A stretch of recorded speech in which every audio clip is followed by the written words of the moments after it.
Evo, še en lušten prikupen vrt. Tole je pa čisto novo naselje.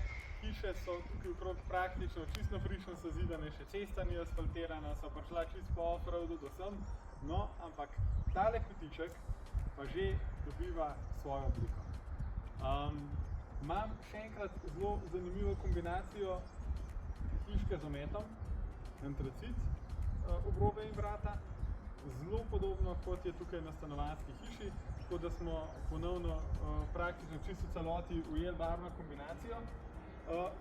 Redko kdaj se zgodi, da macesen oljimo, no ta vrata konkretno so oljena v sivo barvo, kar v bistvu prepreči civenje, po drugi strani je pa že sama po sebi siva, to se lahko z leti obnavlja, lahko se potem tudi recimo tudi pusti, pa se spodaj potem začne delati ta prava sivina.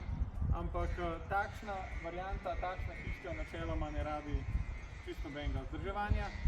Pa tale konkretno je kar dosti teža. Mislim, da je tole ima skupaj nekje 12-15 kvadratov, ker je tudi kar dosti širino, tako da tukaj noter gre pa svašta. No. Tako da verjamem, da bo tudi ta enkrat polna, sam na Kosovanga se bo manjka tudi pelala.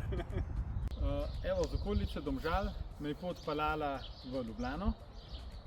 Še na en zelo prikupen vrt v strnjenem naselju, ampak tale vrtiček noter ima tak kar svoj čar, je se pravi zraven malo zelenavce, trava.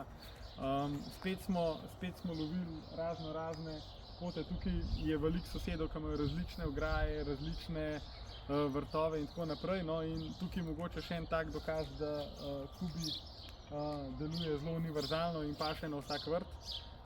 Tukaj smo dali temno rjave obrobe, če vidite ni antracit, to delamo dokaj redko, ampak v tem primeru je pa prišlo prav zato, ker je zraven tudi še ena vrtna lopa z mizo, s klopmi, ki je v tej barvi in tudi ostali detajli na tem vrtu so v tej barvi.